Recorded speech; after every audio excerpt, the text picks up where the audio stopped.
সারাদিন অফিসের এত কাজের চাপের পর ভাবলাম যাই একটু বাইরের অক্সিজেন গায়ে লাগিয়ে আসি। ওকে তো বলতেই এক পায়ে রাজি। মা কাকিমা প্রথমে না না করার পরেও শেষে মেনেই গেল।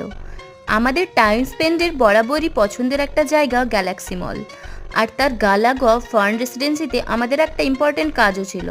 ব্যাস, এক ঢিলে দুই পাখি মারতে সন্ধে নামতে নামতেই বেরিয়ে পড়লাম চারজন মিলে। কাজ মিটিয়ে গরম কফিতে চুমুক দিয়ে দেখি অনেকটাই সময় পেরিয়ে গেছে। তারপর ছুটলাম ফুড কোর্টের দিকে। কে কী খাবে সেটা ডিসাইড করতেই অনেকক্ষণ সময় লেগে গেল। আমি নিয়ে নিয়েছিলাম চিকেন চিজ ব্রেড, কাকিমা নিয়েছিল মোমো, আর মা নিয়েছিল পাওভাজি। দীর্ঘ অপেক্ষার পর তন্দুরি চিকেন স্যান্ডউইচ পাওয়ায় হাসি আর ধরে রাখতে পারছিল না ছেলে। খাবার দাবার সব শেষ করে দেখি ঘড়ির কাঁটা তখন প্রায় 10টা ছুঁই ছুঁই। রাতের খাবার প্যাক করিয়ে নিয়ে বেরিয়ে পড়লাম আমাদের ফেভারিট কুলফি খেতে। সবাই মিলে একটা সুন্দর সন্ধে কাটিয়ে আইসক্রিম খেতে খেতে বাড়ির উদ্দেশ্যে রওনা দিলাম।